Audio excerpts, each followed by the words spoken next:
வணக்கம். இந்த பதிவில் என்ன பார்க்க போகிறோம் அப்படின்னு பார்த்தீங்கன்னா, ஒரு அற்புதமான புத்த மதத்தின் மந்திரத்தை தான் பார்க்க போகிறோம். இந்த மந்திரத்தை இயற்றினவர் வந்து பார்த்தீங்கன்னா நிஸ்ஸரன், ஜப்பானிய புத்த மத துறவி, 13ஆம் நூற்றாண்டில் வாழ்ந்தவர். இந்த மந்திரத்தோட சிறப்பு என்ன அப்படின்னு பார்த்தீங்கன்னா, இந்த மந்திரத்தை ஏற்கனவே பல முறை கேள்விப்பட்டிருக்கேன். என்கிட்ட ஒருத்தவங்க வந்து ஜாதகம் பார்க்க வந்தாங்க. அவங்க வந்து பார்த்திங்கன்னா ரொம்ப காலம் நிறைய பேருக்கு வந்து நான் நிறைய விஷயங்கள் இந்த மந்திரத்தால் செய்து கொடுத்துருக்குறேன். அந்த அடிப்படையில் இந்த மந்திரத்தை வந்து ஒரு குறிப்பிட்ட ஒரு 38 வயசான ஒரு பெண் என்கிட்ட வந்து ஜாதகம் பார்த்தாங்க. அவங்க வந்து திருமண தடை, நல்ல கல்வி, எம்ஃபில் வரைக்கும் படிச்சிருக்காங்க, நல்ல வேலை, மாதம் வந்து 80,000 சம்பாதிக்கிறாங்க ஒரு ப்ரைவேட் கன்சர்னில். திருமணம் ஏதோ ஒரு விஷயத்தில் அவங்களுக்கு தடை ஆகிட்டே போகுது. நல்ல குடும்பம்.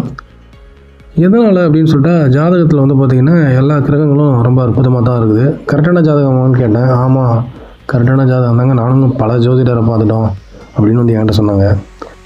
சரி, எனக்கு வந்து அவங்கள எந்த கோயிலுக்கும், அவங்க எல்லா கோயிலுக்கும் போயிட்டு கண்டிப்பாக வெக்ஸ் ஆகிட்டு இருப்பாங்க. நம்ம மறுபடியும் அவங்கள கோயிலுக்கு அனுப்பக்கூடாது, வேறு எந்த ஒரு பரிகாரமும் உங்களுக்கு சொல்ல முடியாது. சரி, நான் என்ன பண்ணேன், ஆக்கப்பூர்வமாக ஒரு விஷயத்தை செய்யலாமேன்னு சொல்லிவிட்டு இந்த புத்த மதத்தின் இந்த மந்திரத்தை தான் நான் அவங்களுக்கு வந்து பிரயோகம் பண்ணேன். அதாவது இதை வந்து நீங்கள் சொல்லிட்டு வாங்க, ஒரு 21 நாள் சொல்லிட்டு வாங்க.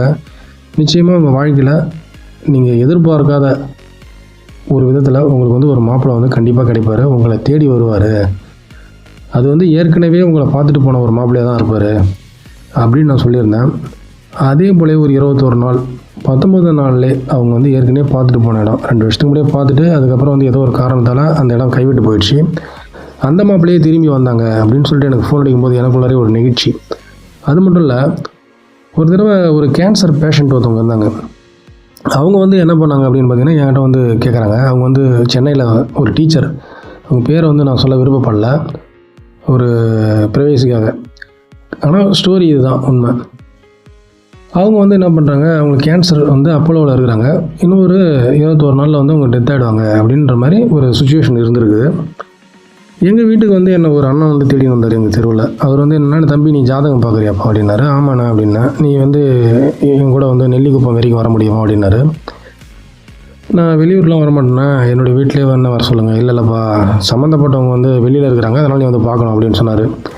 சரி, ஓகே அப்படின்னு சொல்லிவிட்டு நான் வரேன் அப்படின்னு சொல்லிட்டு போனேன். அவர் ஏன்னா ரொம்ப பழக்கமானவர், நல்ல மரியாதைக்குரியவர்ன்றதுனால போனேன். அங்கே போனால் ஒரு சின்ன குழந்தை, 4 லேடிஸ் தான் உட்காந்துட்டாங்க. சரி, என்னடா இது இந்த மாதிரி இருக்கிறாங்களே அப்படின்னு சொல்லிட்டு, சரி ஜாதகம் கொடுங்க அப்படின்னு பார்த்தேன். ஜாதகத்தை பார்க்கும்பொழுது அந்த குழந்தையோட ஜாதகத்தை கொடுக்குறாங்க. அந்த குழந்தைக்கு என்ன, அப்போ தான் ஒரு 3.5 வயசு. அந்த ஜாதகத்தை எடுத்து பார்த்துன்னு இருக்கிறேன். இந்த மாதிரி தாயாருக்கு எதனா ஒரு பாதிப்பு கண்டிப்பாக ஏற்படும், இப்போ இருக்கிறாங்களாங்க அப்படின்னோடனே எல்லாருமே அந்த 4 லேடிஸ் வந்து அழுவ ஆரம்பிச்சிட்டாங்க. ஏங்க என்ன பிரச்சனை அப்படின்னு நான் கேட்டேன். இல்லை அவங்க அம்மா வந்து கேன்சரால் பாதிக்கப்பட்டாங்க, அப்போலோவில் தான் இருக்கிறாங்க, அவங்க ஒரு கவர்மெண்ட் டீச்சர் தான், இன்னும் 21 நாளில் அவங்க டெத் ஆகிடுவாங்கன்னு சொல்லிட்டாங்க அப்படின்னு சொல்லிட்டு டாக்டர் சொல்கிறாங்கன்னு சொல்லிட்டு தீவிர சிகிச்சையில் இருக்கிறாங்க அப்படின்னு சொல்லியிருந்தாங்க. நீங்கள் எதாவது பண்ண முடியுமா அப்படின்னு என்கிட்ட கேட்டாங்க. இல்லைங்க, நான் கடவுளா, நான் எதுவும் பண்ண முடியாதுங்க அப்படின்னு நான் சொன்னேன். சரி ரைட்டு அப்படின்னு சொல்லிவிட்டு மன உளைச்சோட நான் என்ன பண்ணேன், காசு கூட வாங்கலை அந்த ஜாதகம் பார்த்ததுக்கு. சரி நான் வரேண்ணா அப்படின்னு சொன்னோடனே அவங்க 4 பேரும் என் கையை பிடிச்சிட்டாங்க. அப்புறம் அந்த குழந்தைய தூக்கின்னு வந்து அந்த குழந்தையோட முகத்தை என் முடி காட்டிகிட்டே இருக்கிறாங்க. இந்த குழந்தைக்காகவாது நீங்கள் எதாவது செய்யணும் அப்படின்னு. ஏங்க என்னங்க இது, டாக்டராலே முடியலன்னும் போது என்கிட்ட வந்து கேட்குறீங்க அப்படின்னு நான் சொன்னேன்.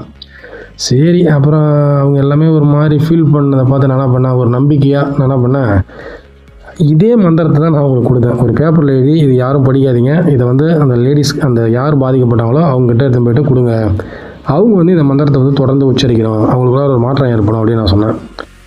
அதை அவங்க எந்த விதத்தில் நம்பினாங்கன்னு எனக்கு தெரியாது. ஆனால் அந்த அண்ணன் மட்டும் என்ன பண்ணார், சரி நீ எழுதி கொடுப்பா, நான் வேணா எடுத்து போய் கொடுக்குறேன் அப்படின்னு சொல்லிவிட்டு அவர் அதை எழுதி போய்ட்டு கொடுத்தாரு. அதே போல் அவங்க கேன்சர்லேருந்து நிவர்த்தி ஆனாங்க. இன்னைய வரைக்கும் அந்த கேன்சரால் எந்த பாதிப்புமே இல்லை. இது நடந்து கிட்டத்தட்ட 10 வருஷம் ஆகுது. இந்த மந்திரம் எப்படி எனக்கு தெரியும் அப்படின்னா, என்னுடைய நண்பர் ஸ்ரீராம் அப்படின்னு சொல்லக்கூடியவர், அவர் கோயம்புத்தூரை சார்ந்தவர், புதுக்கோட்டை மாவட்டம் தான். அவர் கோயம்புத்தூரில் செட்டில் ஆகிட்டார் அவங்க ஒய்ஃபோட. அவர் வந்து எனக்கு இந்த மந்திரத்தை வந்து ரெக்கமெண்ட் பண்ணார். இந்த மந்திரம் உங்களுக்கு தெரியுமா ஐயா அப்படின்னு கேட்டார்.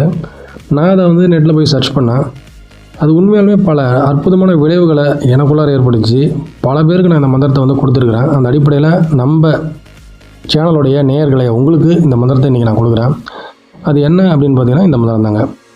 நம் யோகோ ரெங்கே கியோ, நம் யோகோ ரெங்கே கியோ, நம் யோகோ ரெங்கே கியோ. இதுதான் அந்த மந்திரம். உங்களுக்கு இதுக்கு மேலே எதனா ஒரு சந்தேகம் இருந்தது அப்படின்னா நீங்கள் வந்து நெட்டில் போய் சர்ச் பண்ணிங்க. நம் யோகோ ரெங்கே கியோ. Namyoho Renge Kyo. ஏன்னா இந்த மந்திரத்தை பற்றி நான் சொல்ல முடியாதுங்க. அவ்வளோ அற்புதம் வாய்ந்த பல ரிசர்ச் பேப்பர்லாம் நெட்டில் இருக்குது. இது வந்து ஃபஸ்ட்டு என்ன செய்யும் அப்படின்னா, உங்களுக்குள்ள ஒரு அக மகிழ்ச்சி ஏற்படுத்தும். அதுவே உங்களுக்கு ஒரு பெரிய விஷயந்தான். ரெண்டாவது, இந்த பிரபஞ்சத்தோட நீங்கள் பேசணும் அப்படின்னா இந்த மந்திரம் ஒரு கீ. எதிர்மறையான விளைவுகளை உங்கள் அகத்தில் இருந்தும் சரி, உங்கள் புற சூழ்நிலைகளிலும் சரி, கண்டிப்பாக அது வந்து விரட்டி அடிக்கும். வாழ்க்கையின் சவால்களை உங்களுக்கு வந்து கடக்கிறதுக்கு ஒரு அற்புதமான ஒரு தோணி மாதிரி இந்த மந்திரம் உதவும். அதனால் இந்த மந்திரத்தை நீங்கள் வந்து சாதாரணமாக நினச்சிடாதீங்க. இதை பயன்படுத்தி பாருங்கள். எவ்வளோ நேரம் உங்களுக்கு ஒரு நாளில் ஃப்ரீ டைம் கிடைக்குதோ அப்போலாம் வீண் கதை பேசாமல் இந்த மந்திரத்தை சொல்லி பாருங்கள். நிச்சயமாக ஒரு பெரிய பிரயோஜனத்தை நீங்கள் பெற்றிருப்பீங்க. நீங்கள் இந்த சேனலுக்கே கைமாறி எதனா செய்வீங்க, அவ்வளோ உறுதியாக நான் சொல்கிறேன். நன்றி.